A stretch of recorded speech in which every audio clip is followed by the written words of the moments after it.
What's going on, Bulls Nation? Welcome in to CHGO Bulls Postgame, coming to you live from our studios here in West Loop, downtown Chicago.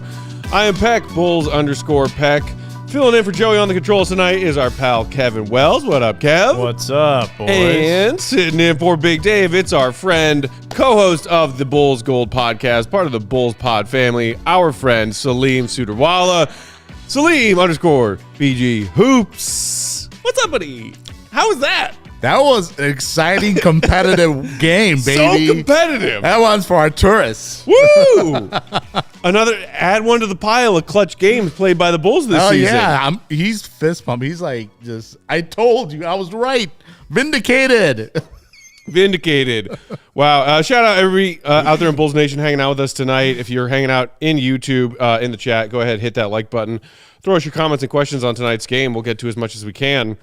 Chase and Ashlyn, who have been one of the ever optimists of our Bulls chat on YouTube recently, saying, I absolutely give up. Wow. Luke saying, oh boy, I can imagine the hat throws mayhem. Well, we'll see how many hat throws there are tonight. I will say, though, Salim, we were sitting here pregame saying, hey, this is an opportunity for a get-right game for the Bulls, who have, dropped their last two, a get-right game for Kobe, who was struggling to find his shot after coming back from the hip injury, and then maybe we can see both of those things and a night where Billy actually gets his key guys, primarily Kobe, DeMar, two of the league leaders in minutes, and Caruso, who was waffling on whether or not he would play tonight, battling several nagging injuries, get them some rest in the fourth quarter of a game that the Bulls put away. Not nearly the case. No, not at all. I mean, literally everything opposite. They were down 15 to nothing. We were. I mean, we should have seen it coming. We were talking up the Bulls right then. When you talk up the Bulls, you know they're about to do something very, very, very stupid and bad. It's in their DNA the last 5 years. So, yeah, it's funny. I was sitting there. We were sitting there watching it. I don't think I saw you get as mad as I've seen you. You were just laughing at many of the times. You weren't even mad. I've seen Matt get enraged out watching some of these games that get close. And yeah, it was, you can't help but just laugh. What can you do but laugh? Yeah. Honestly. And look, I'm not trying to make light of the Bulls fans out there in Bulls Nation that I know exist who are still living and dying by every win or loss down the stretch of this season, because they want this team to win their play-in tournament games, and they want this team to go to the playoffs, even if it means getting swept by the Celtics in the first round, because you believe in whatever playoff experience brings to some of the younger guys on this squad who you think are going to be around for a while after this season is mercifully over. But to those Bulls fans, I say you look at an example of tonight, and you look at an example of their loss to Boston on Saturday. And between these two games, say to yourself, how do you think this is a real team? Because they're capable of losing to these Wizards, one of the worst teams in the league, who were missing half their roster tonight. We laughed about their starting lineup in pregame. Laughed at it. But the Bulls said, hold my beer. We can lose to this team. And then also coupling that with their loss to the Celtics, where you say, hey, respect to the Bulls, they held their own, ended up losing by double digits, but they kept it close. But it was a Celtics team that was missing 3 of its 5 starters. You take that 2-game sample size and say, how do you expect fans to take this team seriously? And funny thing, too, Jordan Poole wasn't even, he was playing a very Jordan Poole game. He was just chucking shots. 8 of 20. He was making them, just too. chucking. He was making some of them. I don't know. I think he ended with, He finished with 23. Oh, okay. He started the game 3 fouls in 5 minutes. Yes. He must have finished worse finishing because at one point he was like 8 of 15. And I was like, wow, he's actually having an efficient game, which I was shocked at because he was just chucking. The entire game. Yeah. Yeah, they just came out flat. The Bulls came out flat. It's just, you talk about the Wizards are beat up, are missing a bunch of games, players. I think the Bulls are just getting gassed now. They're like the heavy minutes all season. Yeah. The short rotations is because of injuries, I think. It's an example. It's not an excuse for them to lose this game, but it just seems like that they had no gas. The entire game, they had like very little energy. Chase and Ashland saying, we're good when we're fresh, but we're not fresh right now. It's caught up to us. I mean, I guess you can make that argument. We've also, including recently, seen the Bulls in their performance in their game last Thursday after having 2 days off because they didn't play until since the previous Monday. When the Bulls have two days off, they come out flat. Yeah. Like, it doesn't matter if it's rest or if it's not rest. We've seen the Bulls play decently fine on the second night of back-to-backs compared to getting rest. I think it's just that this team is we've seen the peak of what this team is capable of. Like knowing the pieces that they have now and the pieces that they won't have for the rest of the season, this is it. And it's a team that's capable of losing to the Wizards. Yeah, I mean, this would have been the past 2-3 seasons where you thought they were going to come in and take the win, but then after the game, they're like, oh, we weren't ready. The other team wanted it more. The same repeated mantra. I mean, it'll be interesting to see what the guys' team says right now. I'll be interested to see what Billy says. Be interested to see what DeMar and them, talk about after this loss. But, yeah, it's just a very Bulls loss. Yeah. Brian saying fire this head coach. Jamie saying DeMar forcing too much. DeMar, not his best night. 9 of 22 from the field, which is respectable. He also did go 8 of 11 from the free throw line. DeMar got to the free throw line a lot. Kobe also, to his credit, did get to the free throw line. I believe he tied a career high with 8 of 8 from the free throw line. Yeah. Kobe White tonight, which kind of salvaged another night where he did not shoot particularly well, Salim. 6 of 20 from the field for Kobe tonight, including just 2 of 11 from downtown. I mean, if Kobe has a night where he hits even 4 of 11 attempts, we're talking about a W instead of an L. We talked about Kobe in pregame and the fact that he didn't shoot particularly well in these first 2 games back. That trend continued tonight. What did you make of Kobe's game? I think he was more aggressive in trying to get going. But I noticed throughout the game he was still limping, and I think that hip is still bothering him.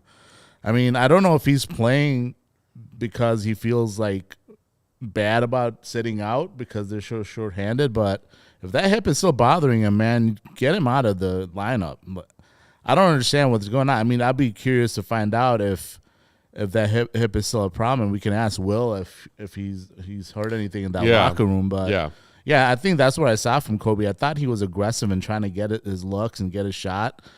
He was playing obviously the flow of the offense. He wasn't trying to disrupt and chuck or anything like that. But yeah, he just seems off still because of that hip. Channel 4 News in the comments saying, we're back to ice cold Kobe. I mean, Channel 4 saying also Kobe hasn't shot well since the All-Star break. That's not entirely true.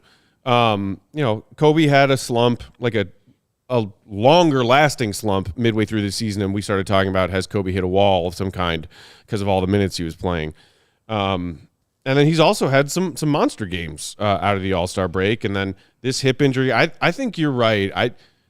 To me, it looks like Kobe does not have his full confidence in his full physical capabilities compared to what we had seen before he left with that hip injury. He did have that one very impressive, tough bucket driving to the hoop late in that game when the Bulls, I think, were down a possession and he got that bucket to equalize. He drove left and absorbed the contact and laid it in high off the glass. And it was like one of those buckets from Kobe in the paint we've become accustomed to seeing this season where you're like, wow, that was a tough bucket from Kobe. And they needed it, but that was the one bucket from Kobe tonight that I saw that was like not shying away from physical contact, Kobe. He looks like he's still favoring his body in some way.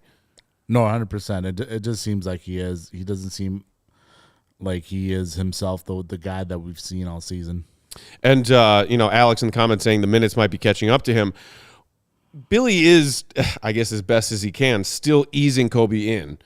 First game back, okay, bring him off the bench. Second game back, he starts. He keeps his minutes to a reasonable level, 36, I believe. Again, tonight, 36, which, that's a lot of minutes. 36 for a starter, that's a decent allotment of minutes. But with Kobe, especially in the middle and latter stretches of the season, you're expecting him to hit 40 most nights. That's why he's leading the league in minutes, or was until his 3-game absence. Right. So when you see Kobe playing another 36 minutes tonight, you're like, okay, well, yeah, Kobe didn't have a great night shooting. He was still a little rusty. Maybe it looks like he's not quite right. I think Billy is doing everything he can to not play Kobe too many minutes fresh off this injury, when I'm assuming Billy would have loved to play Kobe 40 or 42 minutes tonight instead of 36. Because they clearly could have used it, because they just lost to the freaking Wizards.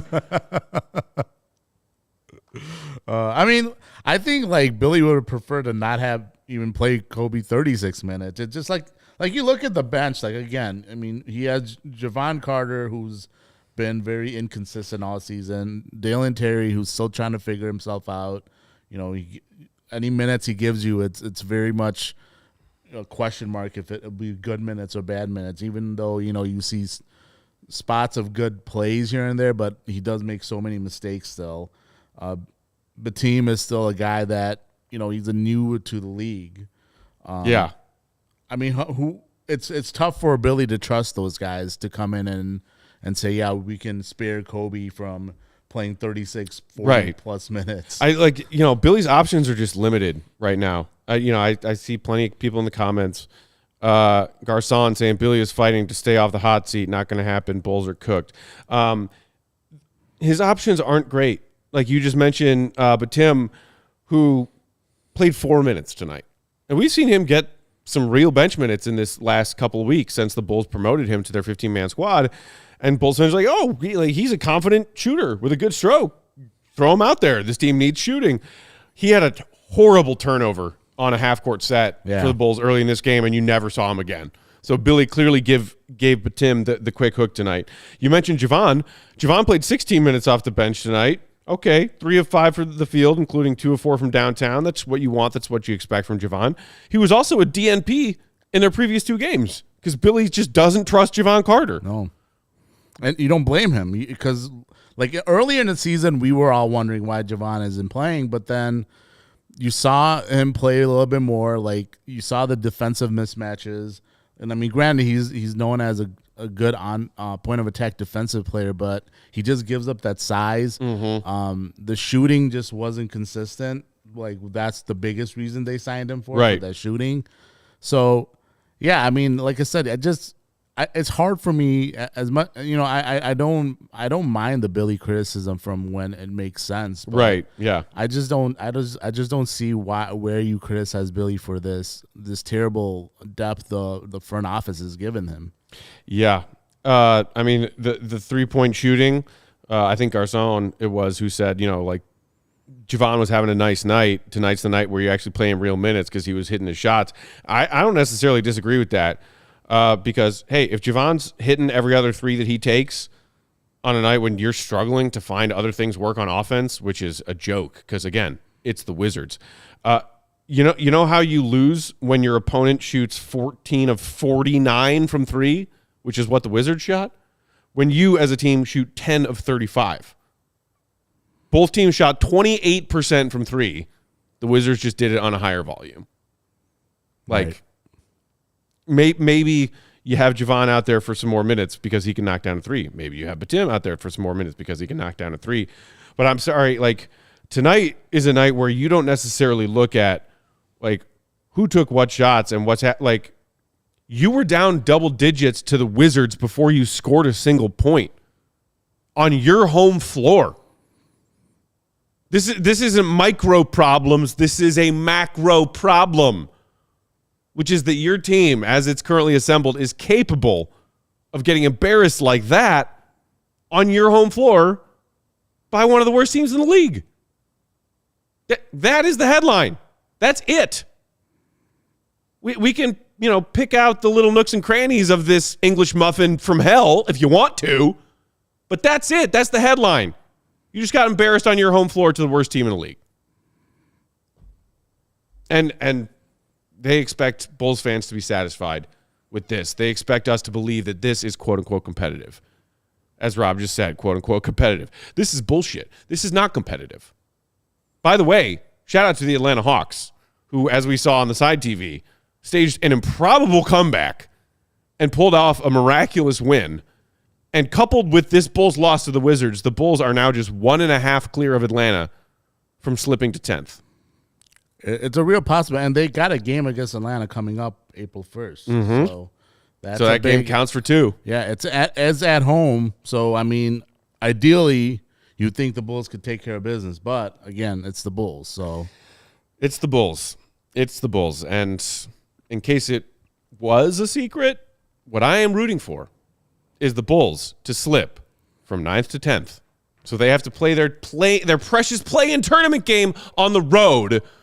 So the certain people who have certain monetary priorities who run this team don't get the revenue from that home play-in game because they don't frickin' deserve it. And on that note, let's take our first break, shall we? And then we can come back and dive more into this game or whatever else is on your mind as a Bulls fan on this very depressing Monday night. But it's not too depressing because our guy Salim is here.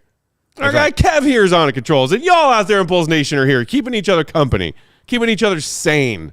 This is when it's needed the most. When you lose to the Wizards. I can't believe we just watched that happen. I mean, I can. I could totally believe it. While we're sharing these words from our sponsors, you know what to do, Bulls Nation. Hit that like button if you're watching on YouTube with us. We appreciate you. We appreciate the thumbs. They help us out a lot. Make sure you also subscribe to the CHGO Sports YouTube channel if you aren't already. Postgame tonight brought to you by our friends at Ray Chevy, offering the best deals of the year during the March Radness sales event.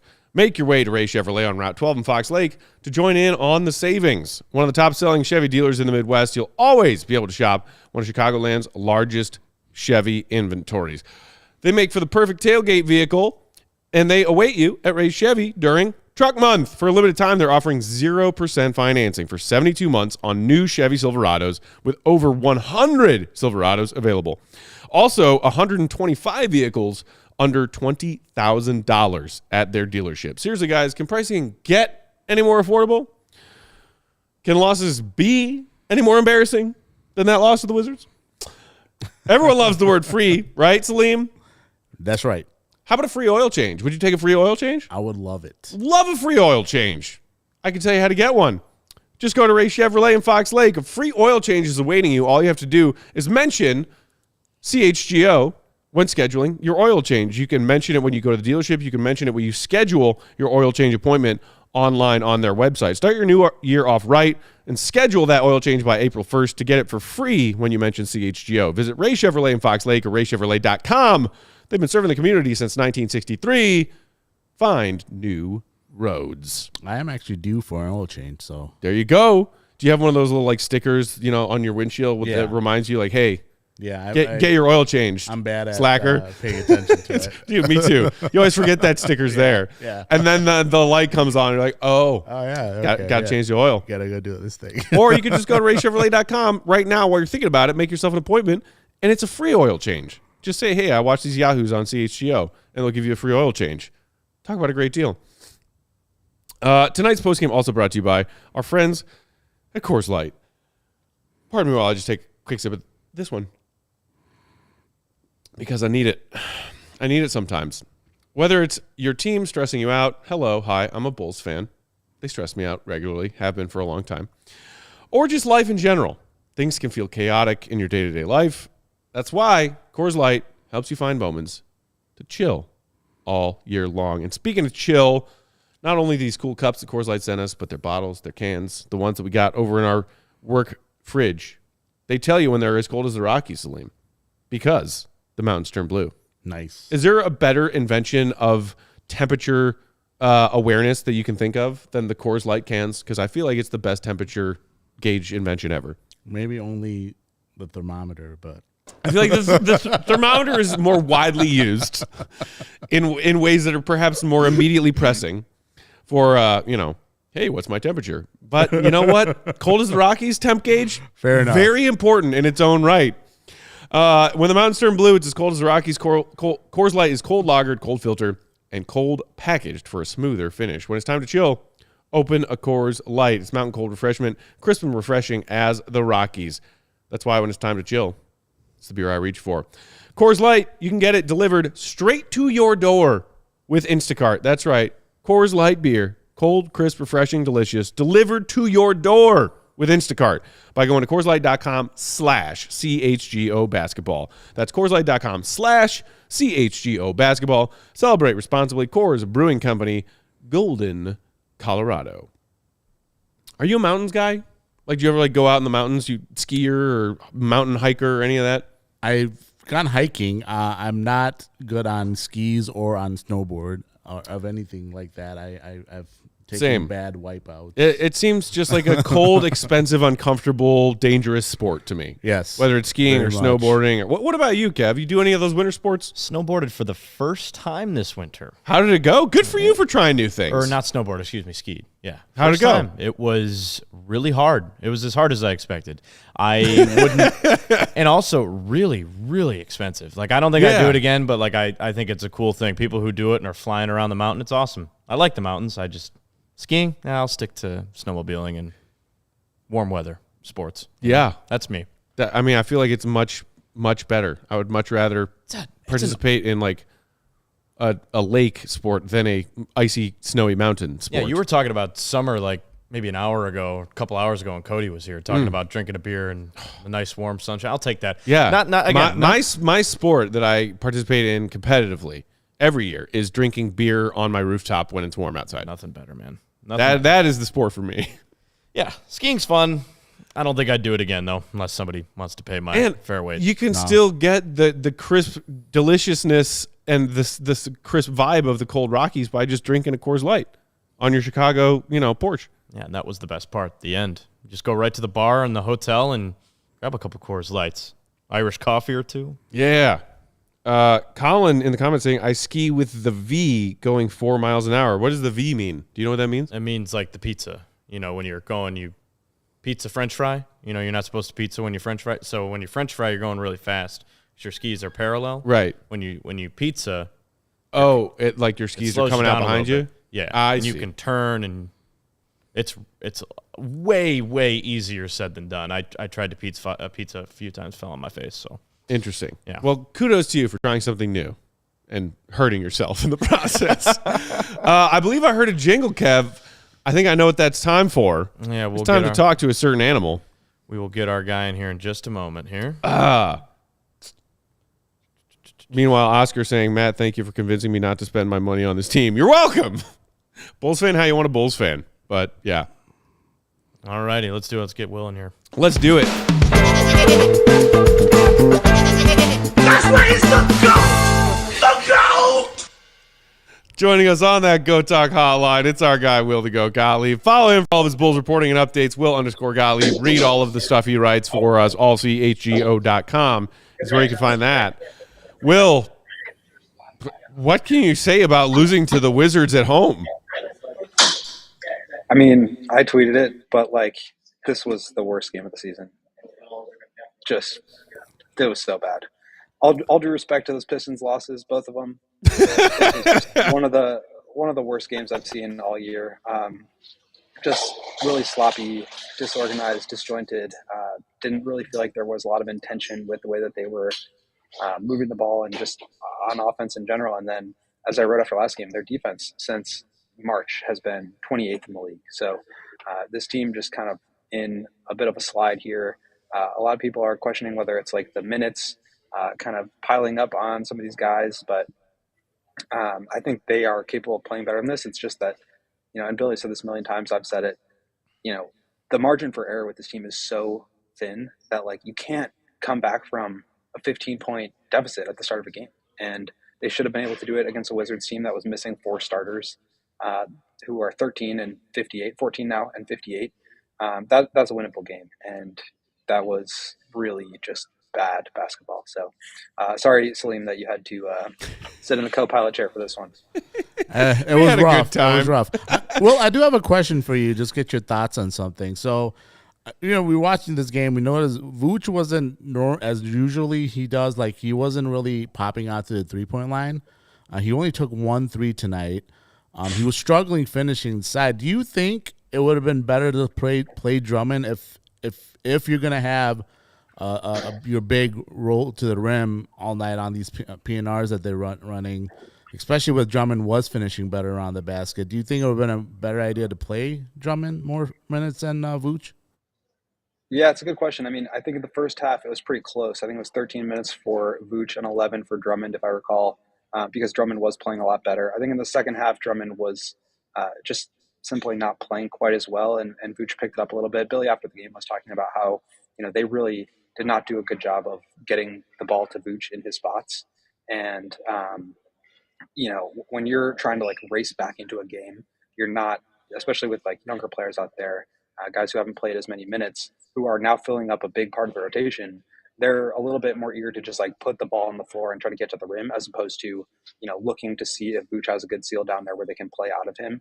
So I think they kind of missed him a bit in the first half, and then they went to him a little bit more in the second half. But I do think there are times when just, like, the matchup kind of caters better to Vooch, and, like, the way Rashawn Holmes was just dominating with his athleticism and his rebounding, it did feel like that was a matchup where maybe Drummond could have done a bit of a better job. But at the same time, like, it's risky to have him in there where just the offense is not quite as steady and you are trying to climb back into a game. So I think Billy kind of rode him a bit in the first half, and then just kind of cooled off as he stopped playing quite as well in the second half.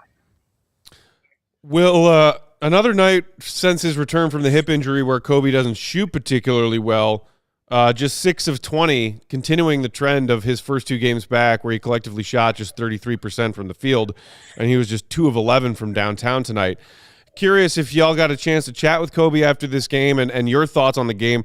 Salim and I were chatting about how it looks like maybe he's still – like, he's just playing through the fact that hip still doesn't feel 100% right, and you kind of can see it. It seems like occasionally he's wincing out there on the court or not moving the way that we've become accustomed to seeing Kobe move. What can you tell us about his game tonight?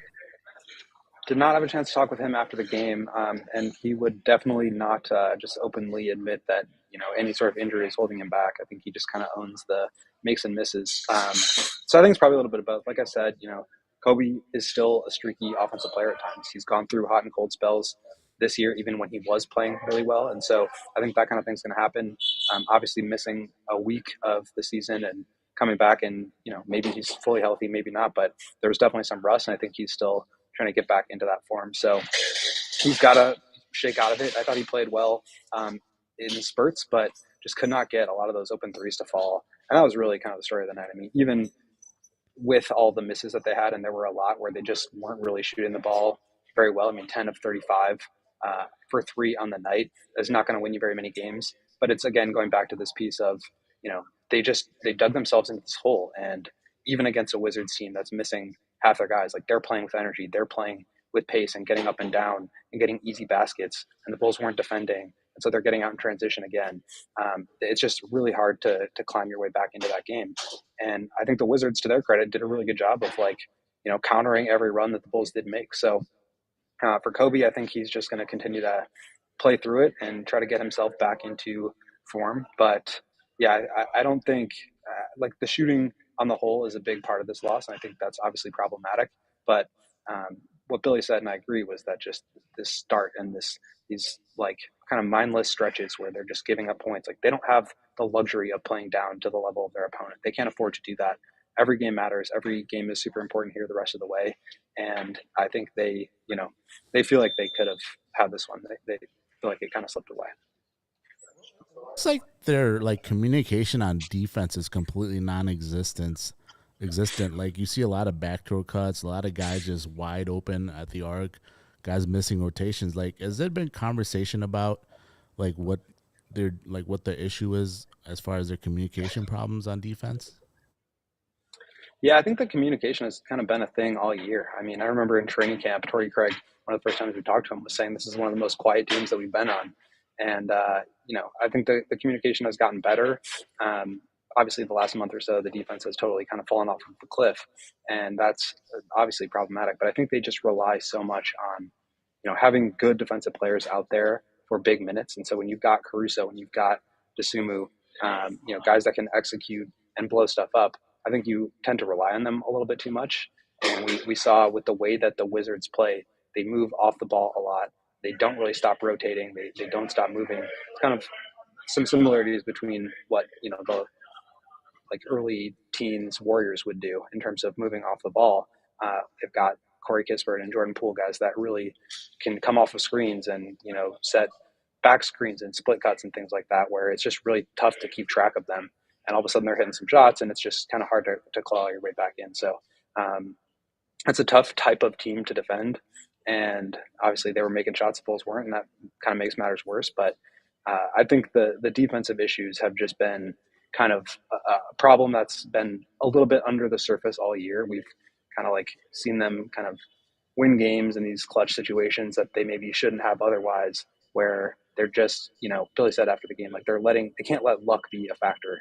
They can't let luck get into the game and expect to just win and bank on that. And so I think at times we've seen that, and then at times it just doesn't necessarily work out. Will, plenty of Bulls fans in the comments tonight frustrated with that hole they dug themselves, as you mentioned. Curious if I know you mentioned some of Billy's post-game thoughts about that hole and the lack of a margin for error. He did make a change from the first, opening tip starting lineup to the second half starting lineup. He swapped Caruso in for Torrey Craig. He gave a quick hook to Batum, who only played 4 minutes tonight after getting more minutes earlier in this recent stretch of games. Javon Carter, after 2 DNP coaches' decisions, gets 16 minutes, knocks some shots down off the bench. What did you make of tonight's weird rotation and the fact that it changed? And do you accredit that at all to this sloppy start the Bulls got off to out of the gate?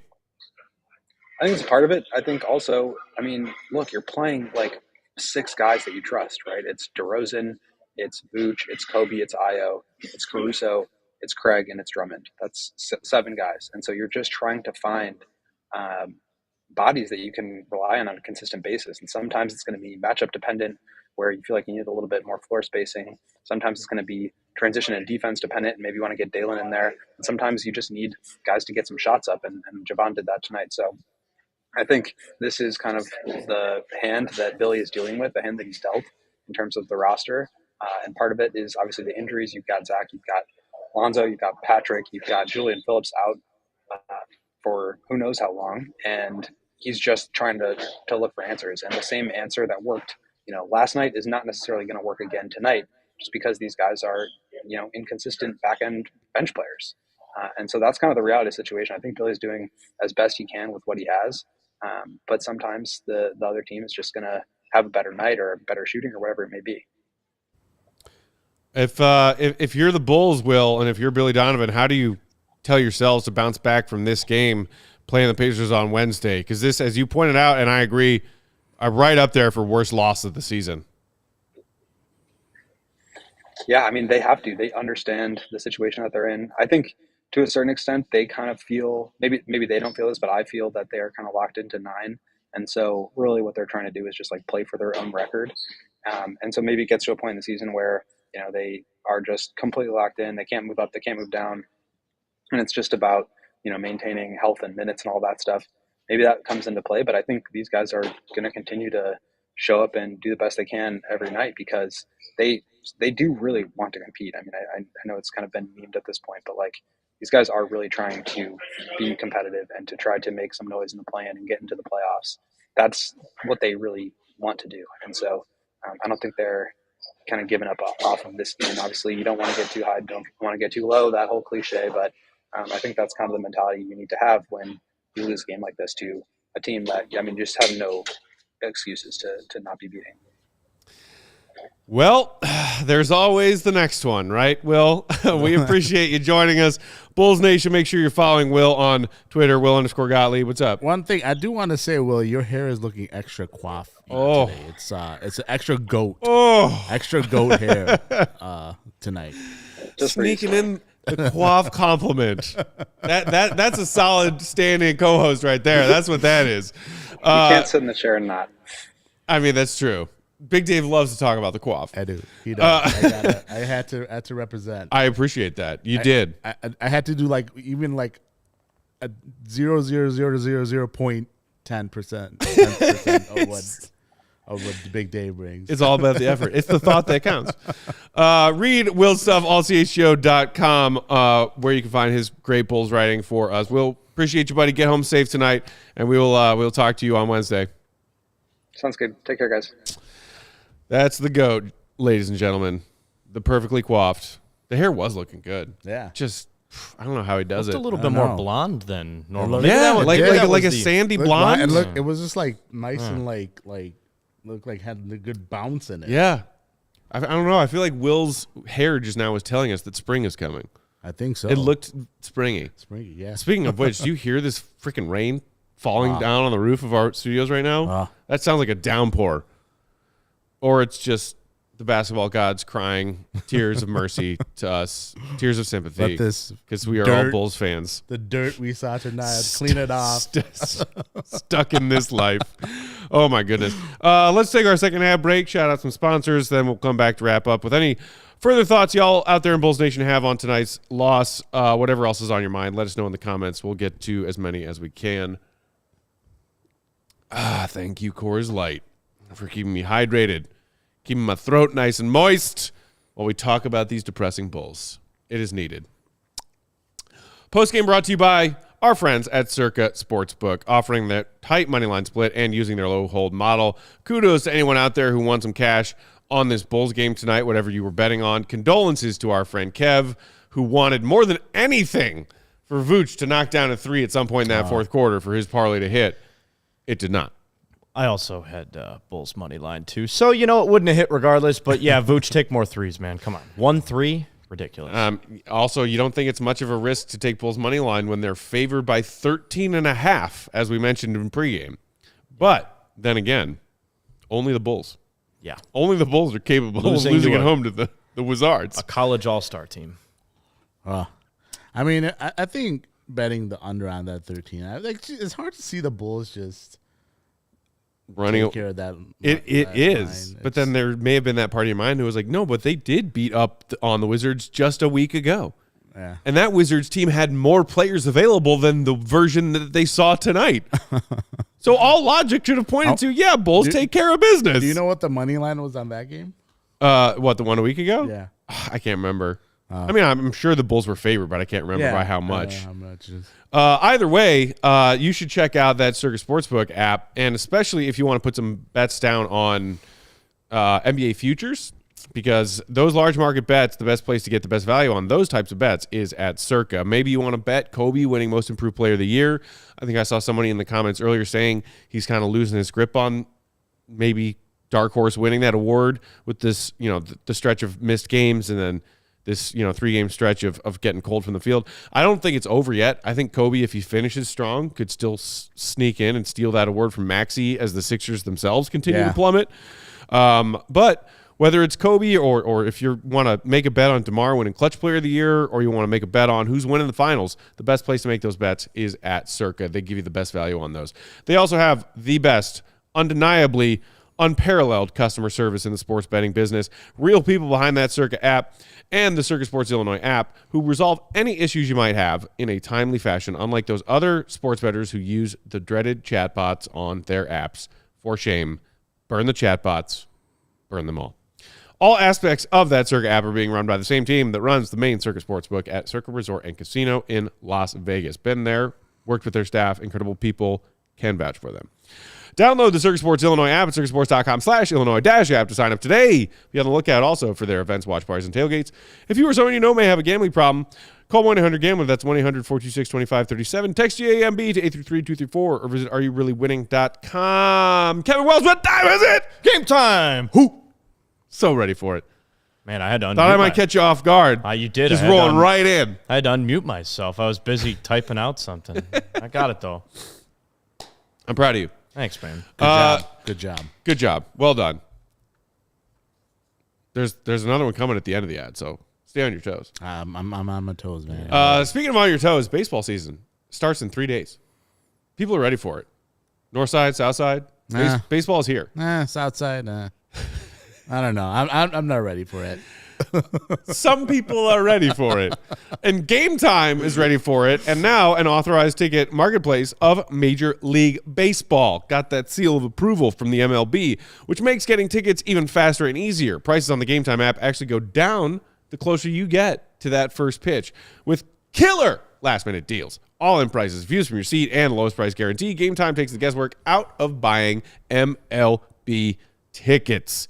You can pick any specific game or matchup that you want to attend and figure out, hey, where are the great deals? Where in the ballpark can I find the best seats? Look at the seats and then say, yep, that's what I'm looking for. They have flash deals, zone deals. They can say, hey, you pick the section, and then we'll pick the seat in that section, and we will give you the best price available. Their lowest price guarantee. Also, on top of that, event cancellation protection, job loss protection if something crazy happens, and you say, ooh, I thought I was rolling in dough, wanted to get tickets to this game, got tickets to this game. Now I probably shouldn't. They got you covered on that too. Also, of course, the price guarantee, meaning if you ever find a cheaper price point on the same seat, the same exact seat, same ticket on a different ticketing app than GameTime, GameTime will credit you 110% of the difference of those ticket prices. Take the guesswork out of buying tickets with GameTime. For a limited time, all users can get $20 off any MLB purchase of $150 or more in the GameTime app with code FIRSTPITCH. Terms apply. That's code FIRSTPITCH, FIRSTPITCH, for $20 off from March 25th, that's today, to April 14th. Download the GameTime app today. Last-minute tickets, lowest price guarantee. Because only what time is it? GameTime hoof. That's right. Nailed it. Nice. Wait, so are you saying you're not going to go to the Sox home opener? The better half wants to go, so I might end up going. So we'll see. I mean, even for a fan who has little faith in their team for their upcoming season, as I feel like most Sox fans feel right now, right? I mean, yeah, I think pretty much projections are pretty bleak. Much, yeah. Pretty bleak. Opening day is still special. Yeah, I mean, I think tickets are still available. So it's the Sox. It's free. I'm looking at the app right now. Yeah. What does GameTime have? You can get in to the stadium right now. $23 a ticket, cheapest on GameTime right now. Opening day. Opening day. That's wow. There are tickets all over the damn ballpark available on GameTime right now. Nobody wants to watch that team. Yeah. Cubs, I mean, but here's the thing. I got tickets for the first week of Cubs. I go into 2 games for less than $10 a ticket, both of them. Weekday games on GameTime. Nice. This is why we use GameTime. It really, I'm not even blowing smoke, man. No, me neither. It's an incredible ticket app. And I've scored awesome deals on concert tickets on GameTime too. Yeah. Like, it's not, they don't just throw that in the ad read and it's mostly about sporting events. Like, no, you can get amazing concert ticket deals on GameTime too. I've used the app once before. Like when I wanted to go to a Bulls game, I checked on the day, and I think I got them for someone was selling 100 level seats for $30. Yeah. On the day of the game, so I'm like, I bought them. I was like, F it. 100 level for $30? Yeah. Yeah. So, I got some. Basically, I got some good seats for a very low price. So yeah. Interesting. If Bulls fans want to talk about the final few possessions of that fourth quarter, because it was a close game, of course. Yeah, it was a clutch game. Garcon saying, I don't understand why Coby White made both of those free throws. SMH, that's indicative of the coach's lack of detail. So, okay, you want to blame Billy for the decision to make both of those free throws if you're Coby White, as opposed to the other route, the other strategy being make the first and then try to purposefully miss the second to then get the offensive rebound and give yourself that extra possession to try to make up for that 3-point deficit that way, which is what the Bulls achieved successfully in one of their wild comeback wins recently. I can't remember which one was it. It was one of those ugly games. Portland? Was it the Portland win where they pulled off that move? Yeah. Anyway, so, I mean, what do you think? From your vantage point, Would you have rather seen Kobe try to miss that second free throw in that situation? I mean, it wouldn't have been the worst strategy just because you had Vooch and Drummond in there, and maybe you could have been able to get that rebound. But I mean, there was like 7 seconds left on the clock at that point. You still had a timeout, right? No, they were out of timeouts. Oh, they were out of timeouts. Okay. So yeah, I mean, in that scenario, I think that's a good argument that they should have tried to do that, where you try to get the offensive rebound and see if you can, at that point take the game. And it was close, and I think Kobe, you could see, was advocating for it. Like he wanted that foul to be called a shooting foul. Like he was going up into his shooting motion. The refs whistled it dead, pointed, said, "Hey, no, that's a on the floor foul. It's not a shooting foul." Because I mean, that would have been a hilarious choke job by the Wizards if they actually just fouled Kobe while he was going up, and they put him at the line for 3 instead of 2. So, okay, yeah, you're splitting hairs. It's one strategy or the other. I still think there was a perfectly decent chance that the Wizards found a way to lose that game if the Bulls kept just doing free throws, because Kobe knocks down both. You play the foul game. Yeah. It's the Wizards. And like you said, there were still 7 seconds on the clock. I'm not splitting hairs on that, I'm not coming down hard on one decision over the other on missing that free throw intentionally or making it to cut it to 1 and try to keep drawing out the final strings. I think you're missing for the forest for the trees if you're talking about that. Why are the Bulls in that situation against that version of that Wizards team? That's the part that's inexcusable. It's not your strategy at the free throw line in the final seconds. Yeah, I mean, think of how many times they had it within 4 points, 2 possession games, and all they needed was maybe 1-2 back-to-back stops. Yeah. And they probably win that game. And I mean, the whole fourth quarter. How many times did we see them again tonight, just like they did against Boston? Boston worked them in second chance points on Saturday. They were giving the Wizards second chance opportunities left and right tonight. Can't corral the rebounds. Like you said, they brought, Drummond in on the timeout at somewhere late in the fourth quarter, and they had Vooch and Drummond out on the floor together and still could not corral a rebound. Yeah. I mean, it just low effort on a lot of plays and just bad vibes to start the game too. It just you don't know if the energy was a problem or they just weren't into playing tonight to start the game. That was just a poor performance from start to finish.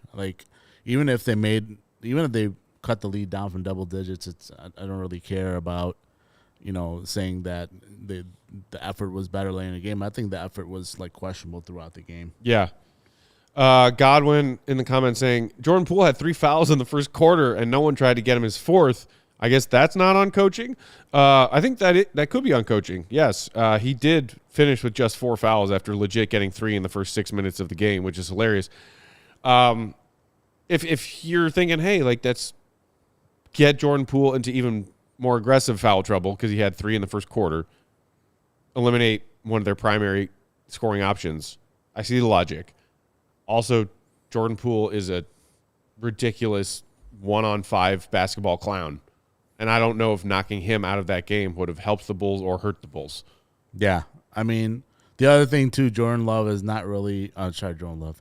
I'm traumatized by the Packers, I guess. Get that Bears-Packers shit out of your brain, Salim. Trying to make Jordan this Poole is also worse. not known as much of a defensive player, so it's not like he's going to be trying to pick up a foul either. He's more than comfortable letting guys to score instead of trying to stop. I mean, like I said, maybe they can try to done more switches to see if they can switch him on to DeMar and things like that.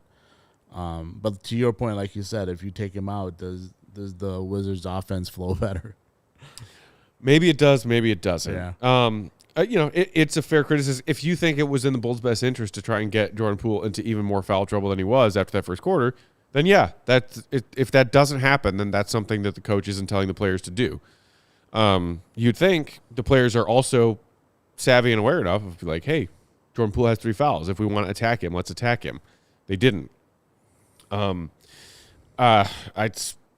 Like everyone gets an F tonight. That's how I see it. Yeah. Billy gets an F tonight. The players get an F tonight. AK gets an F- tonight. The Reinsdorfs get an F-, a Z, whatever the worst grade is. Is utter failure, embarrassing failure from top to bottom when you get a result like this on your home floor. No, 100%. No other way to describe it. It's not like, I know a lot of the comment section and a lot of fans say like how is this not Billy's fault? Like, it's not all his fault. That's the thing. It's he has flaws, and you questioning like the way they came out tonight. Like you question like what that's part of coaching to have your team ready to play. Like what was that about? Yeah, right? It's definitely a question, but like the things that happen throughout the game that you can't just blame Billy for everything. Like you can't blame Billy for G League players coming in and outplaying you starting center. That's not Billy's fault. You know, it's there's things that you can blame Billy for sure, but I feel like Bulls fans, that's their like default mechanism. Every bad things happen, it's all Billy. Right, yeah. Which again, like I said, he gets blame, and it's equal blame to go around. Especially tonight, I would blame more the players. I would blame Billy too, but like in the end, this is a players' league. You should be able to beat this team without needing a lot of great coaching and needing genius adjustments to be made. So yeah, I mean, like I said, there's blame to go around, but the only thing I think people like myself and obviously Mark K especially kick back on is just everything is his fault.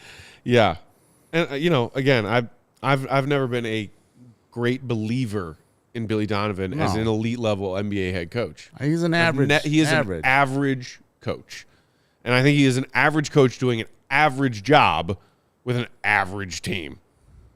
This team is average. 34-38. Just lost to the Wizards. Chris Davis in the comments saying, you get an F, you get an F. F's for everyone. Shout out to Gabriel who said, only A is Bulls fans. That's right, Gabriel. Bulls fans always get an A because we're all here hanging out still, despite the fact that we all just watched that together. And that is pretty jarring. Pretty terrible. Also, Echo 57 in the comments saying they needed energy. Why no Javante? Fair question. I have a new main gripe with the game Billy Donovan just coached. Yeah. Why no Javante? Get Javante in there. If anything, he maybe would have brought some energy to the team. Might have helped with some offensive rebounding. That's a fair question. I don't know what's going on with him being in the rotation or not. They signed him obviously to 10-day. I'm assuming that he's healthy because they signed him to a 10-day. I don't know if they signed him to a 10-day. And this is just wild conjecture. Because he needed himself a 10-day contract. We have not seen Javante actually get minutes anywhere else in the NBA this season. No. He's had a couple of short stops at other NBA teams, but he hasn't been playing. No. And we haven't seen him play since he went down with an injury as a member of this Bulls squad. Yeah, and we're not in practice. I mean, maybe we could ask Will what he's doing in practice. Well, and they talked to Javante at their practice 2 days ago. Right. Between their Thursday game and Saturday game, like when they signed Javante was at practice and Javante talked to the media and everything sounded gravy. Like happy to be back. Just want to help out the guys if I can. But happy to see some of my old teammates. Like certainly the vibes are great, but like actually when they're actually practicing, like if they're having, I don't know at this point in the season if they're having runs. Because obviously it's this late in the season, so probably not like full 5-on-5s at this point. They probably have more walkthroughs and things like that. Watching film. So yeah, I mean, it's all like especially when you sign a guy on a 10-day, he's not someone that you're like super reliant on. It's like if I need to win a game, I'm not depending on my 10-day contract. Yeah.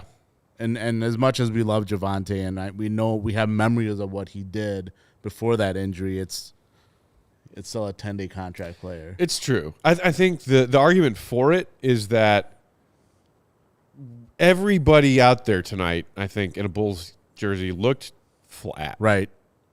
Other than Caruso. Caruso's the exception. Caruso was out there like a pinball in a pinball machine.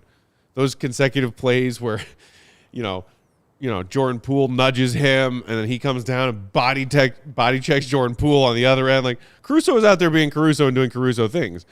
But beyond that, everyone else looked just flat tonight. Oh, maybe they came into it thinking, oh, this Wizards team that we just crushed a week ago, and they got less of their players available now than they did a week ago. Yeah, we got this. And the Bulls foolishly went into this game like they were hot shit who could take care of this team without trying. And it looked like the Bulls weren't trying. You know what Javonte always does? Try. Right.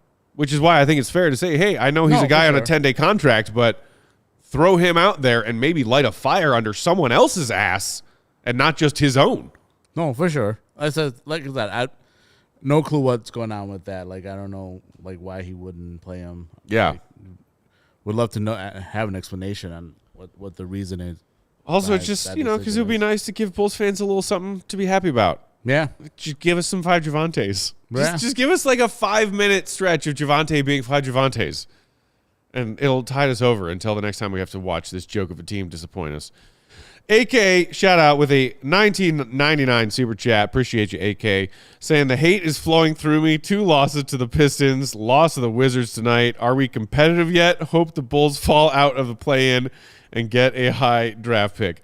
Well, bless your heart, AK, not only for the super chat and for hanging out with us, but for hoping that the Bulls fall out of the play-in, because you and I are right there in the same boat. But I don't think that's happening because the Bulls are currently 7 games clear of the Brooklyn Nets, who are falling apart and going nowhere. No. I mean, they might fall from 9 to 10. The Hawks might leapfrog them after the Hawks got that improbable comeback win earlier tonight. Hawks sit at 32 and 39, Bulls at 34 and 38. They're not falling all the way to 11th. It's not happening. With what, 11 games to go after tonight? 10 games to go after tonight? Yeah. I mean, they're locked for the play-in. That's 100% court for the play-in, or do they want to be like, okay, well, you know what? We'll take our chances because we are tired and injured, so maybe we can try to rest up and, still win that first playing game by being healthy going into the – I don't know. It's basically, that's the only logic I could think of at this point. It is. AK threw us one more super chat. Thanks, AK, saying, encouraged by Kobe's improvement this season, but the data over 3+ seasons show an inconsistent three-point shooter. That is the definition of a role player.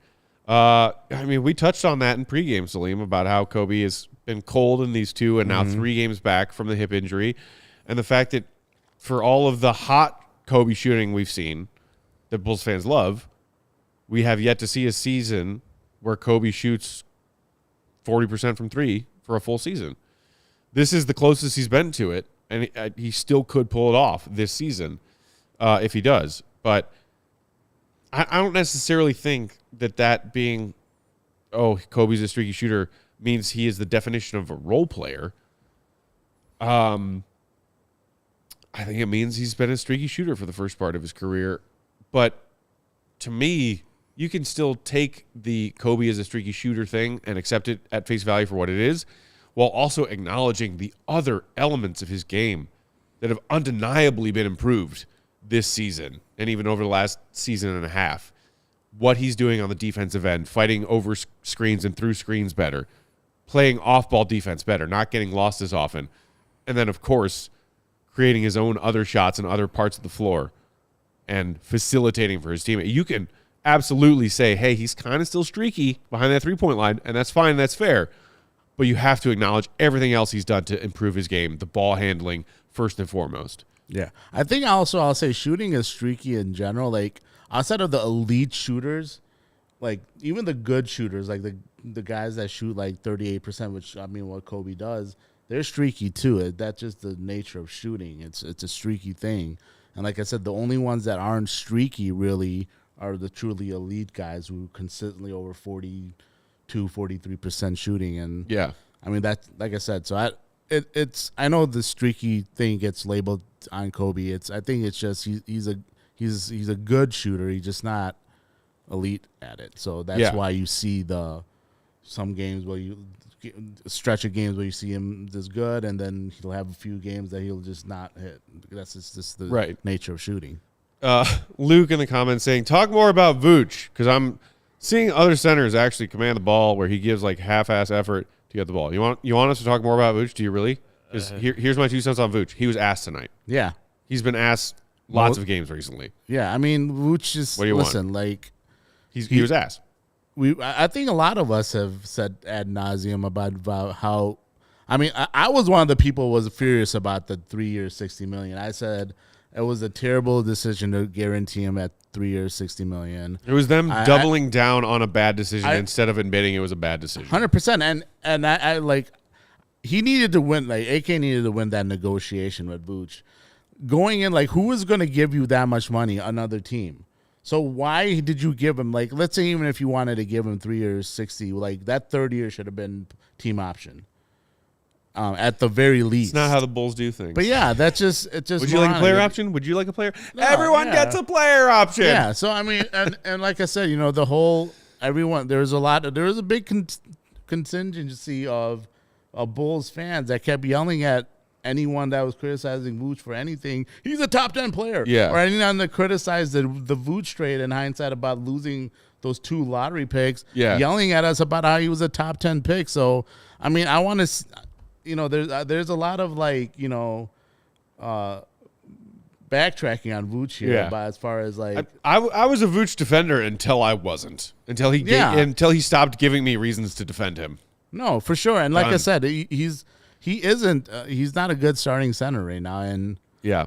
you know, that's the reality of it. That's just the facts. It is. AK threw us one more super chat, bless your heart, saying, this Bulls team overall looks gassed, unlike heading into last season's play-in. I don't know if I agree. Because, maybe they look gassed right now, where they're not. They went 14-9 after the Pat Bev arrival last season. AK was so proud of that. Not you in the comments, AK, the real AK.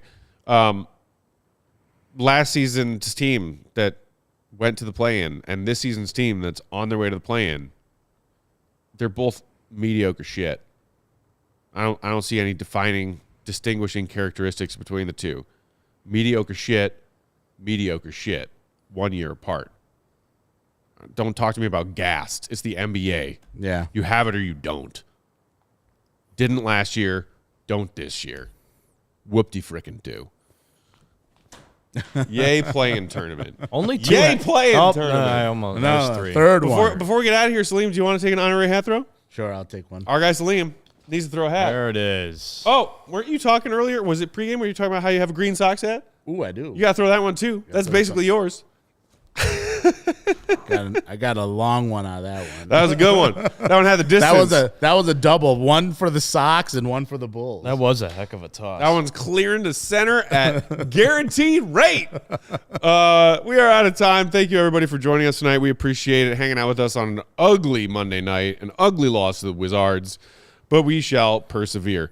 One more reminder, follow our guy Will the Goat for all of his Bulls reporting, Will_Gottlieb on Twitter. AllCHGO.com is where you can find his game recaps and all the other great writing he does for us at CHGO Bulls. Shout out and appreciation to our guy Kevin Wells, standing in for Joey on the controls tonight. Kev, pleasure as always. Yeah, it's a lot of fun. Shout out to our guy AK, another $20. Shout out to AK. You're the man, dude. One of the true diehard Bulls fans out there.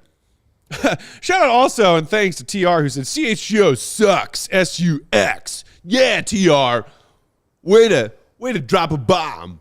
Sucks. I'm cool because I spell sucks. SUX. I make fun of people on the internet. Yeah, I'm TR. Hey, TR, where's your Avi, bro? You got a giant T. Show your face. That means he's ugly. And shout out to the opposite of ugly, the most handsome of Bulls fans, our friend Salim Sudarwala from the Bulls Gold Podcast. Salim_BG Hoops is where you can find him and follow him on that Twitter machine for all of his Bulls thoughts. Listen to the Bulls Gold Pod if you aren't already. Salim, always a pleasure, my friend. Appreciate you sitting in tonight. And man, even if it's losing to the Wizards. Lost to the Wizards, but win for hanging out with you. So it was a pleasure. Always a pleasure. Yeah. Yes, indeedy. And we all shall try again on Wednesday when the Bulls take on the Indiana Pacers. Pre-game 6:30. We have another fun guest co-host sitting in the Big Dave chair for y'all lined up on Wednesday night. Hint, He used to do a show with me and Big Dave back in the day. Don't want to miss it. For the GOAT, for Kev, for our guy Salim, everybody here at CHGO, Peck saying thanks so much for tuning in, Bulls Nation. Hit that like button on the way out. And we will talk to you on Wednesday. Bulls Pacers pregame 6:30. See you, Red. Be good. We all silly like the mayor.